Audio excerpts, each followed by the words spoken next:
Un lunes por la mañana, después de 30 años, Esperanza salió de esa casa con una bolsa de tela que no llenaba ni la mitad. 30 años de vida caben en poco cuando uno nunca se permitió acumular demasiado en un lugar que no era suyo. Salió caminando despacio, con la dignidad de quien no ruega y no llora frente a nadie, y cuando llegó a la esquina y el portón de la casa ya no se veía, se sentó en una banca de la calle con la bolsa en el regazo y se quedó ahí un momento, mirando el suelo de cemento, sintiendo el peso de algo que no tenía nombre todavía, pero que llenaba el pecho de una manera que no dejaba espacio para respirar bien. Lo que no sabía Esperanza, lo que ninguno de los dos, ni ella ni la mujer que la había despedido esa mañana, podía imaginar en ese momento, era lo que estaba a punto de pasar. Y lo que estaba a punto de pasar iba a cambiar todo. Pero para entender ese lunes, hay que entender los 30 años que lo precedieron. Hay que entender quién era Esperanza antes de esa bolsa de tela y esa banca de la calle. Hay que entender lo que significa pasar media vida en una casa ajena y terminar queriéndola más que a cualquier lugar propio.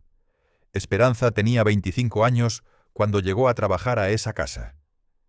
Era mujer joven de pueblo chico que había llegado a la ciudad con lo justo y la esperanza terca de que el trabajo honrado era suficiente para construir algo. No tenía familia cercana. Su madre había muerto cuando ella era adolescente. Su padre se había ido antes de que ella lo conociera bien.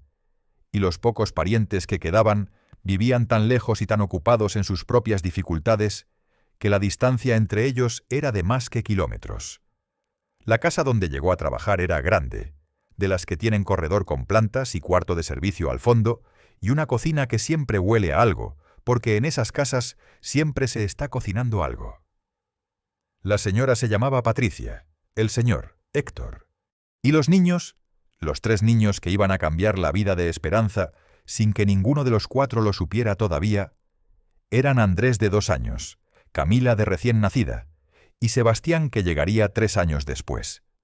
El trabajo era claro desde el principio: limpiar, cocinar, lavar, planchar y cuidar a los niños cuando los señores no estaban. Lo que no estaba en ningún acuerdo, lo que nadie había negociado ni firmado ni prometido, fue lo que pasó después. Que Esperanza se fue quedando.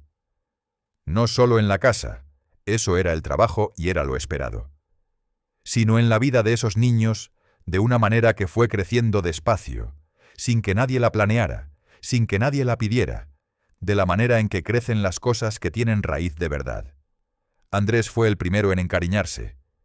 Era un niño de 2 años cuando Esperanza llegó, de esos que todavía no distinguen bien entre las personas que están siempre y las personas que llegan, y que por eso mismo las tratan a todas con la misma confianza absoluta que tiene la infancia antes de aprender a desconfiar. Para Andrés, Esperanza simplemente estaba ahí, como estaba la cocina y estaba el patio y estaban las plantas del corredor. Y su presencia era tan natural y tan constante que con el tiempo se volvió parte del paisaje de su mundo. Con Camila fue diferente. Camila llegó al mundo en una época en que doña Patricia tuvo complicaciones después del parto, y los primeros meses estuvo en cama más de lo que podía estar en pie. Fue Esperanza quien cargó a Camila esas primeras semanas, quien la acunó de noche cuando lloraba, quien aprendió los ritmos particulares de ese bebé, cuando tenía sueño, cuando tenía hambre, cuando lo que necesitaba no era comida ni sueño, sino simplemente que alguien la sostuviera en brazos y le hablara bajito. Ese conocimiento, esa intimidad de los primeros meses de vida de una persona, crea un vínculo que no tiene nombre en los documentos, pero que es tan real como cualquier vínculo de sangre. Sebastián fue el más fácil y el más difícil al mismo tiempo. Fácil porque cuando llegó Esperanza ya llevaba 3 años en la casa y ya conocía los ritmos de esa familia mejor que cualquiera. Difícil porque Sebastián nació con esa personalidad de niño que se aferra y que cuando quiere a alguien lo quiere de una manera total, sin medias tintas, con esa intensidad que tienen los niños que todavía no aprendieron a protegerse de querer demasiado. Desde muy pequeño, Sebastián buscaba a Esperanza primero. Antes que a su madre, antes que a su padre, antes que a sus hermanos. Y eso fue algo que doña Patricia nunca dijo en voz alta que le molestaba. pero que Esperanza aprendió a leer en sus silencios. Los años pasaron con esa velocidad particular que tienen los años cuando uno vive lleno de cosas que hacer y de personas que necesitan algo. Esperanza fue creciendo dentro de esa casa como crecen las plantas en los patios, sin que nadie las plante del todo, sin que nadie decida exactamente dónde van a estar, pero echando raíces tan profundas que cuando alguien intenta moverlas, la tierra entera se mueve con ellas. Aprendió los gustos de cada uno, las manías, los miedos, los cumpleaños, los platillos favoritos, los días malos y los días buenos, y las diferencias entre unos y otros que solo se aprenden de estar siempre presente. Andrés tenía miedo a las tormentas. Cuando tronaba de noche, era Esperanza quien escuchaba sus pasos en el pasillo antes que nadie, y ya tenía lista la cobija y el vaso de agua cuando él llegaba a la cocina. Camila tenía una sensibilidad especial para detectar cuando algo no estaba bien en los adultos que la rodeaban, y fue Esperanza quien aprendió a darle las explicaciones honestas, pero suavizadas, que la niña necesitaba para no cargar preocupaciones que no le correspondían. Sebastián, el más pequeño, desarrolló la costumbre de contarle a Esperanza sus cosas antes de contárselas a cualquier otra persona. No por deslealtad a sus padres, sino porque Esperanza escuchaba de una manera diferente, sin juzgar, sin apresurarse a resolver, con esa paciencia de quien tiene todo el tiempo del mundo para lo que importa. ¿Y Esperanza? ¿Qué recibía Esperanza a cambio de todo lo que daba? Un sueldo, sí. Un techo, sí. Comida y ropa, y las condiciones básicas que vienen con el trabajo doméstico cuando los patrones son personas decentes, y los señores de esa casa lo eran en las cosas visibles. Pagaban a tiempo, no maltrataban, no humillaban. Pero lo que Esperanza recibía de verdad, lo que no aparecía en ningún sobre de fin de quincena, era algo que ella no se había permitido nombrar durante mucho tiempo, porque nombrarlo le parecía presuntuoso, como si ponerle nombre fuera reclamar algo que no le pertenecía. Lo que recibía era una familia. No la suya, no en papel, no de manera que nadie fuera a reconocer oficialmente, pero una familia. El único lugar en el mundo donde alguien la esperaba, donde su ausencia se notaba, donde su presencia tenía peso. Eso era lo que estaba en juego ese lunes por la mañana cuando doña Patricia la llamó al estudio. Y eso era lo que Esperanza perdió, o creyó que perdía, cuando salió por ese portón, con la bolsa de tela que no llenaba ni la mitad. Pero lo que todavía no sabía, lo que nadie sabía todavía, era que 30 años de amor verdadero no desaparecen porque alguien firme un papel o diga una frase fría un lunes por la mañana. Ese amor estaba vivo, y estaba a punto de demostrarlo. El lunes empezó como cualquier otro lunes. Esperanza llegó antes de las 7, como siempre, encendió el fogón, preparó el café, sacó el pan. La casa aún estaba en silencio. Don Héctor ya se había ido al trabajo. Los hijos ya no vivían ahí desde hacía años. Y doña Patricia dormía hasta más tarde los lunes porque era el único día que se permitía ese lujo. Esperanza conocía tan bien los ritmos de esa casa que podía moverse por ella en la oscuridad completa sin tropezar con nada.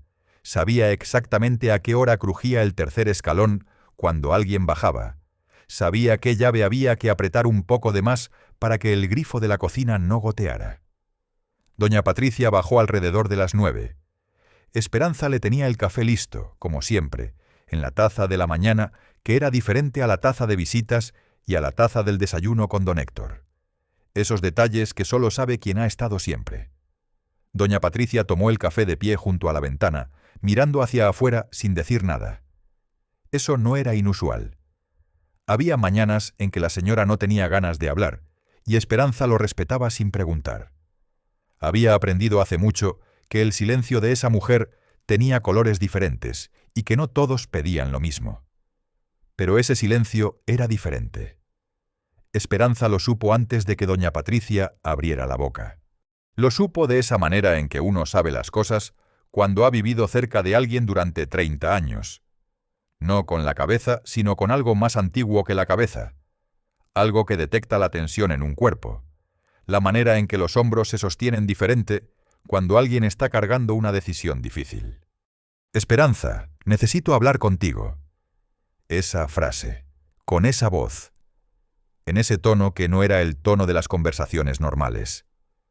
Esperanza dejó el trapo de cocina sobre la barra y se volteó. Doña Patricia seguía mirando por la ventana. «Las cosas han cambiado», dijo. «En casa. Los gastos. Ya no vamos a poder seguir igual que antes». Esperanza esperó, porque sabía que todavía no había llegado la parte que importaba. Y llegó, corta y directa como suelen ser las cosas que duelen. «Vamos a tener que prescindir de tus servicios, a partir del mes que entra». Silencio. El mismo silencio de siempre en esa cocina, el zumbido del refrigerador, el ruido lejano de la calle. Esperanza miró a doña Patricia, que seguía sin voltearse, siguiendo mirando por la ventana como si afuera hubiera algo muy interesante que no podía perderse. Y Esperanza entendió, con esa claridad fría que a veces trae el dolor, que doña Patricia no podía mirarla a los ojos. Que la explicación de los gastos era real tal vez en una pequeña parte, pero no era la razón completa. Que la razón completa era algo que la señora no iba a decir, porque decirlo significaría nombrar cosas que era más cómodo no nombrar. ¿Es todo?, preguntó Esperanza. Su voz salió tranquila. No temblaba, no se quebraba. Había aprendido hace muchos años que la dignidad es lo último que se suelta, y que una vez que uno la suelta frente a alguien que no la merece, es muy difícil recogerla. Doña Patricia asintió sin voltearse. «Sí, es todo. Entonces el mes que entra termino», dijo Esperanza. «Sí», confirmó la señora. Esperanza asintió. Tomó el trapo de cocina, lo dobló con cuidado, con ese cuidado innecesario que uno pone en los gestos pequeños cuando por dentro todo está temblando, y lo dejó sobre la barra. «Voy a ir recogiendo mis cosas». Fue al cuarto de servicio que había sido su cuarto durante 30 años. Era un cuarto chico, con una ventana pequeña que daba al patio de atrás, con una cama, una silla, un ropero angosto y una repisa donde guardaba sus cosas personales. No había mucho. Una foto de su madre que ya estaba descolorida de los años, un rosario, algunos libros, ropa que cabía en la bolsa de tela sin esfuerzo. Esperanza fue poniendo todo despacio, sin apresurarse, mirando cada cosa antes de guardarla como si estuviera despidiéndose. Lo que más tardó en guardar fue la foto. No la de su madre. Esa la guardó primero. La que tardó fue otra, una foto pequeña y gastada que tenía en la repisa desde hacía más de 20 años. En la foto estaban los 3 niños, Andrés, Camila y Sebastián, pequeños todavía, sentados en el patio de la casa con Esperanza en el centro, los 3 apretujados contra ella, sonriendo con esa libertad de los niños que todavía no saben que las fotos son para guardar recuerdos porque creen que todo lo que quieren va a estar siempre ahí. Esperanza miró esa foto durante un momento que fue más largo de lo que parecía. Después la guardó en el bolsillo de la blusa, junto al corazón, no en la bolsa. Y terminó de recoger. Salió de la casa sin despedirse de doña Patricia. No por grosería. Esperanza no era grosera, sino porque había despedidas que no tenían palabras adecuadas, y que intentar ponerles palabras solo hacía más daño. Pasó por la cocina, pasó por el corredor, pasó por el patio donde todavía estaban las mismas plantas de siempre, algunas que ella misma había sembrado hace años. Abrió el portón. Y salió.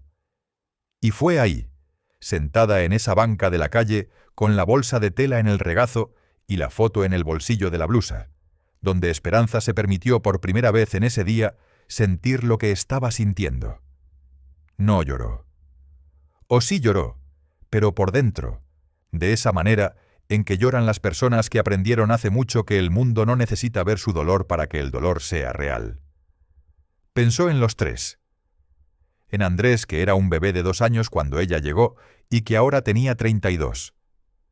En Camila, que había cargado de bebé en los brazos y que ahora era una mujer de 28.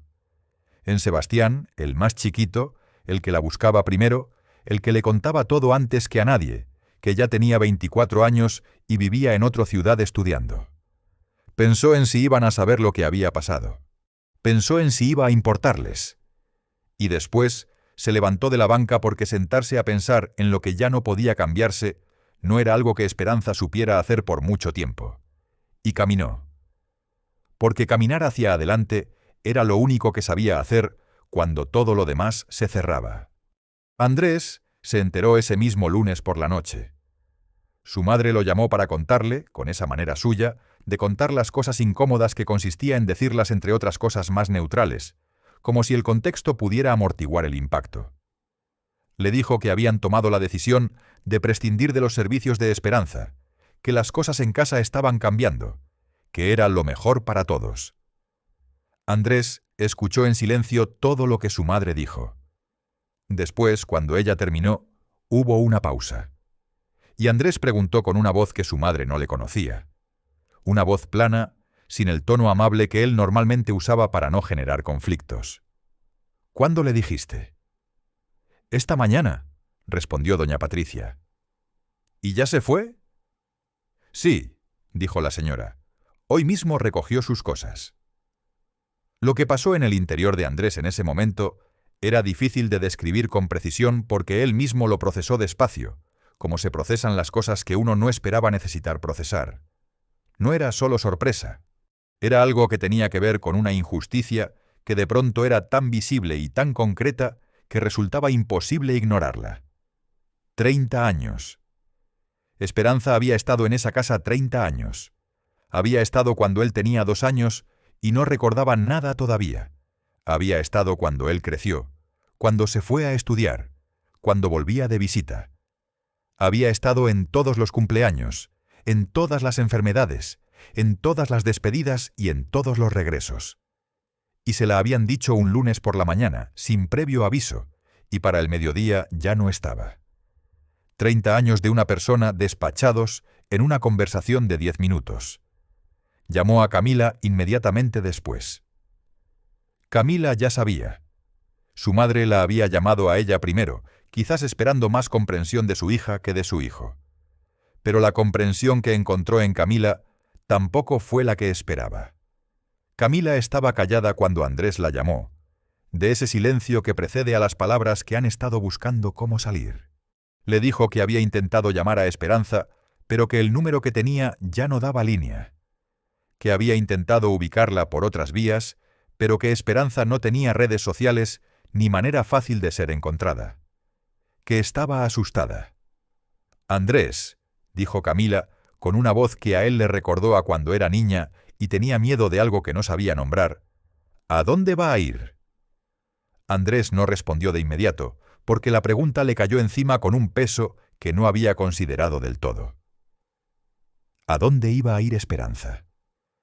¿Dónde tenía familia, amigos, una red de personas que la recibieran? En 30 años, ¿cuánto sabían ellos de la vida de Esperanza fuera de esa casa? La respuesta, que llegó a los dos casi al mismo tiempo mientras hablaban, fue incómoda. Sabían poco. Sabían que tenía una prima en un pueblo lejano con quien hablaba de vez en cuando. Sabían que iba a misa los domingos. Sabían algunas cosas sueltas que Esperanza mencionaba de vez en cuando, pero nunca con detalle, porque Esperanza era de las personas que escuchan más de lo que cuentan y que aprendieron a vivir hacia adentro sin que eso les pareciera carencia. 30 años de conocerla, y no sabían a dónde ir a buscarla si necesitaban encontrarla. Sebastián se enteró último porque vivía más lejos, y porque sus hermanos tardaron en encontrar el momento de decírselo. Cuando por fin lo llamaron y le explicaron lo que había pasado, la reacción de Sebastián fue la más silenciosa de las tres y la más definitiva. No preguntó por qué. No preguntó los detalles. Solo preguntó: ¿ya la encontraron? Y cuando le dijeron que no sabían dónde estaba, Sebastián dijo algo que sus hermanos no olvidaron. Hay que encontrarla. No lo dijo como sugerencia. Lo dijo como lo que era. Una obligación que los tres tenían y que ninguno de ellos iba a poder ignorar. Lo que ninguno de los tres le dijo a sus padres en ese momento, aunque cada uno lo pensaba de maneras distintas, era que lo que su madre había hecho no era simplemente despedir a una empleada. Era algo más complicado y más doloroso que eso. Doña Patricia quizás lo veía como una decisión doméstica, práctica, de esas que se toman en los hogares cuando las circunstancias cambian. Pero para Andrés, para Camila y para Sebastián, Esperanza no había sido nunca simplemente una empleada. Había sido la persona que los calmó de noche cuando tenían pesadillas, la que les enseñó a hacer las primeras cosas en la cocina, la que los escuchó cuando no querían que nadie más los escuchara, la que estaba siempre, sin horario, sin días de descanso completo, sin nunca pedir que se le reconociera lo que hacía, la que los quería de esa manera discreta y constante que es la manera más profunda de querer, sin anunciarlo, sin exigir reciprocidad, solo siendo. Andrés habló con su padre esa misma noche. Don Héctor lo escuchó con la incomodidad de quien sabe que tiene parte en algo que salió mal y que preferiría no hablarlo. Dijo que había sido decisión de su madre, que él no había intervenido, que estas cosas de la casa eran terreno de Patricia. Andrés lo miró con una paciencia que le costaba mantener. «Papá», dijo, «llevas 30 años dejando que estas cosas sean terreno de mamá. Y mira dónde estamos». Don Héctor no respondió.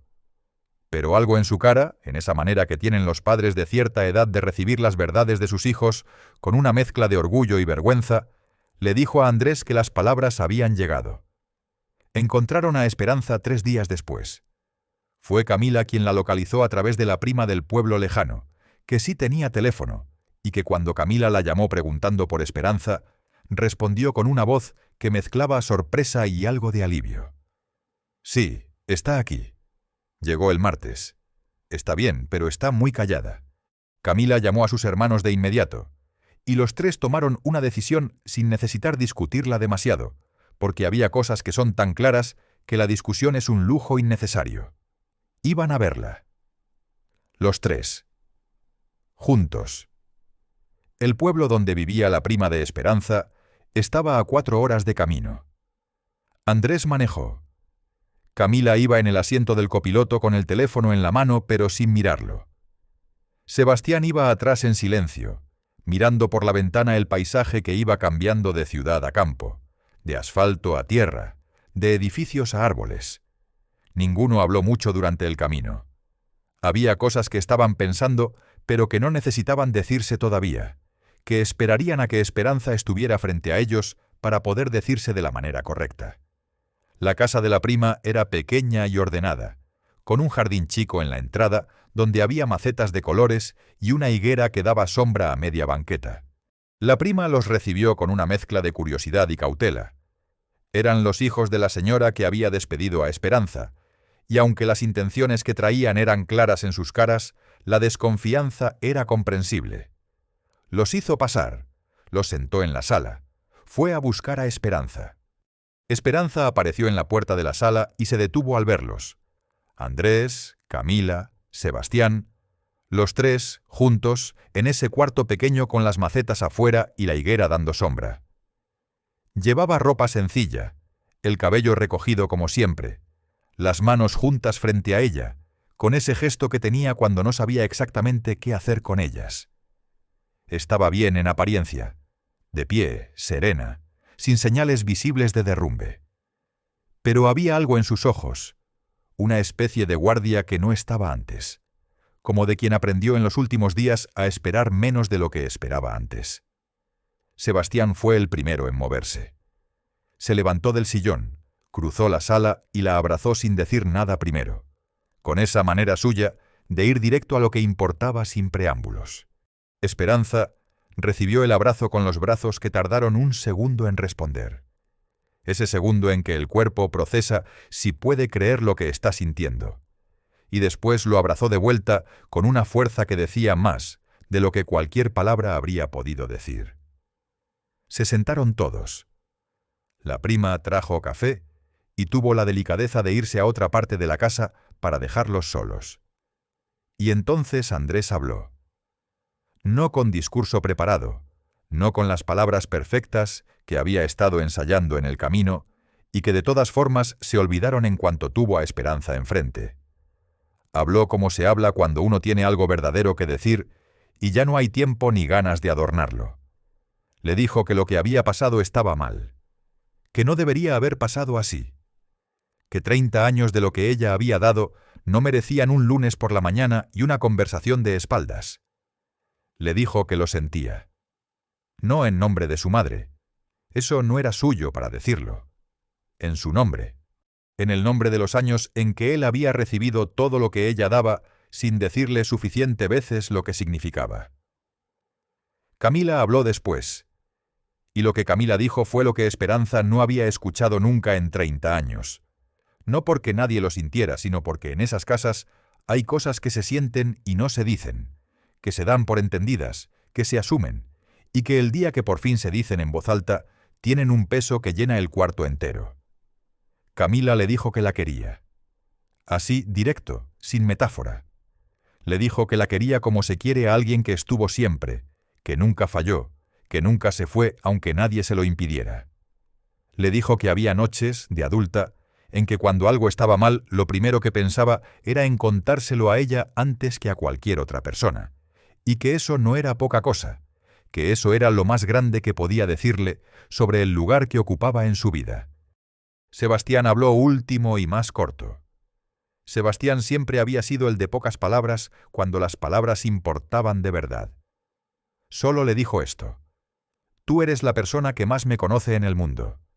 Y no voy a dejar que eso termine porque alguien tomó una decisión un lunes por la mañana». Esperanza lo miró. «¿Qué quieres decir?», preguntó. Sebastián respondió sin dudar. «Que esto no termina aquí, que somos tu familia aunque los papeles no lo digan, y que donde estés, ahí vamos a estar nosotros». Esperanza no lloró mientras ellos hablaban. Se quedó quieta escuchando cada palabra con esa atención absoluta de quien recibe algo que no esperaba y necesita que cada sílaba aterrice bien antes de dejar entrar la siguiente. Fue después, cuando los tres terminaron de hablar y el silencio se instaló en esa sala pequeña con las macetas afuera y el olor a café, cuando Esperanza dejó ir lo que había estado cargando desde el lunes. No fue un llanto dramático. Era esperanza, y Esperanza no hacía las cosas de manera dramática. Fue un llanto quieto, de esos que salen cuando el cuerpo por fin recibe permiso de soltar lo que sostuvo durante demasiado tiempo. Y los tres, sin consultarlo, se movieron hacia ella al mismo tiempo. Lo que pasó en esa sala era algo que ninguno de los cuatro habría podido describir bien con palabras después, no porque no hubiera palabras, sino porque algunas cosas existen en un lugar anterior al lenguaje, en ese lugar donde el amor que no tiene nombre en los documentos vive de todas formas con tanta fuerza como cualquier amor que sí lo tenga.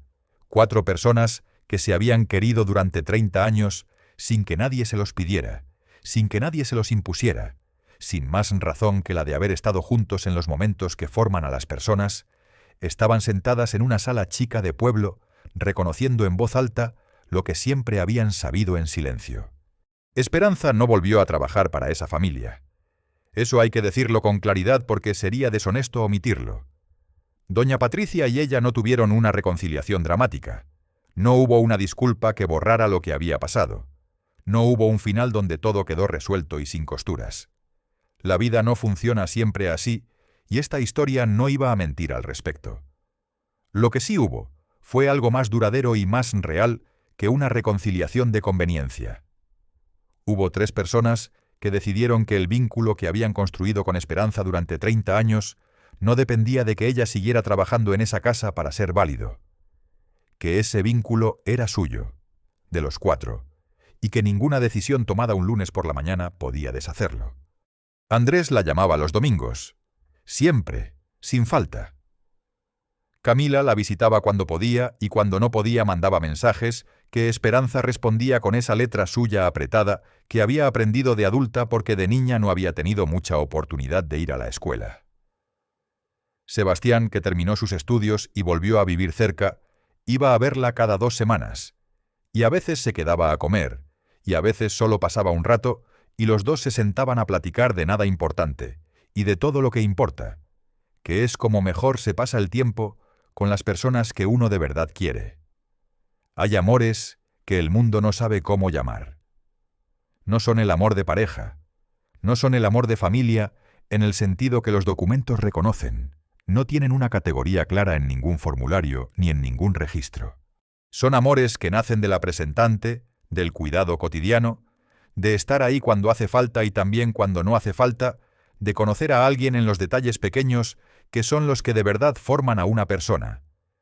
Son amores que no se anuncian y que no se celebran, y que muchas veces no se nombran en vida. Pero son reales. Son tan reales como cualquier amor que tenga nombre y fecha y fotografías y documentos. Y cuando llega el momento en que se nombran, cuando llega ese momento en que alguien dice en voz alta lo que siempre fue verdad, tienen el poder de curar cosas que uno no sabía que necesitaban curarse. Esperanza tenía 55 años, y había pasado 30 de ellos en una casa que no era suya queriendo a personas que no eran suyas de ninguna manera que el mundo supiera medir. Y un día, en una sala chica de pueblo con olor a café y macetas de colores afuera, descubrió que eso que había dado durante 30 años no se había perdido, que había echado raíces en 3 personas que la llevaban en el corazón de la misma manera en que ella los llevaba a ellos, y que eso, aunque el mundo no supiera cómo llamarlo, era una familia, la suya. Hay una cosa que Esperanza nunca dijo en voz alta durante todos esos años, pero que Camila descubrió mucho después, cuando ya eran amigas de esas que se cuentan todo sin miedo. Le preguntó un día si había sido feliz en esa casa, si los 30 años habían valido la pena, aunque hubieran terminado como terminaron. Esperanza tardó en responder, no porque no supiera la respuesta, sino porque quería darla bien. Después dijo: «Fui feliz cuando ustedes me necesitaban, y fui feliz cuando ya no me necesitaban, pero igual me buscaban. Lo que duele no es que me hayan ido a dejar, lo que duele es que nadie me dijo hasta el final qué importaba».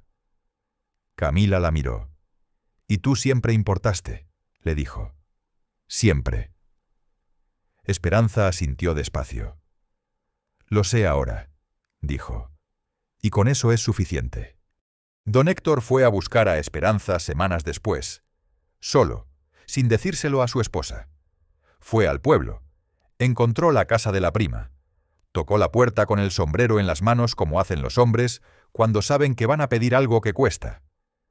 Esperanza lo recibió en la entrada sin invitarlo a pasar, no por hostilidad, sino porque había cosas que no necesitaban más espacio del que tenían. Don Héctor le dijo que lo sentía, que debería haber intervenido, que había sido cobarde de quedarse callado cuando la decisión se estaba tomando, y que eso era algo con lo que iba a cargar. Esperanza lo escuchó. Después le dijo algo que don Héctor repitió muchas veces después porque se quedó con él. «Usted no me debe nada, don Héctor. Sus hijos ya me dieron lo que hacía falta, y eso vale más que cualquier disculpa». El señor asintió, se puso el sombrero de vuelta y se fue caminando por el mismo camino por donde había llegado, más despacio que cuando vino. Los años que siguieron fueron diferentes para Esperanza. No más fáciles necesariamente. La vida no se vuelve más fácil porque uno recibe el reconocimiento que merecía. Las dificultades prácticas siguen siendo dificultades prácticas. Pero sí más ligeros, en algo que es difícil de precisar pero que se siente. Más ligeros de esa carga invisible que carga quien da mucho y no sabe si lo que da importa. Esa carga, que Esperanza había llevado durante tanto tiempo, sin darse cuenta de que la llevaba, se fue aligerando con cada llamada de Andrés los domingos, con cada visita de Camila, con cada tarde que Sebastián se sentaba a platicar de nada y de todo. No necesitaba grandeza. No necesitaba reconocimiento público ni gestos enormes. Solo necesitaba saber que había importado, y ahora lo sabía. Si esta historia te tocó algo dentro del corazón, regálanos un like y compártela con alguien que la necesite escuchar hoy. Suscríbete al canal Entre Caminos y Silencios y activa la campanita para no perderte ninguna historia. Y cuéntanos en los comentarios. ¿Tuviste una persona así en tu vida? ¿Alguien que no era de tu sangre pero que lo dio todo por ti? Déjanos saber de qué parte del mundo nos escuchas, porque esta historia fue hecha para llegar a donde la gente la necesita, sin importar la distancia. Hasta la próxima historia.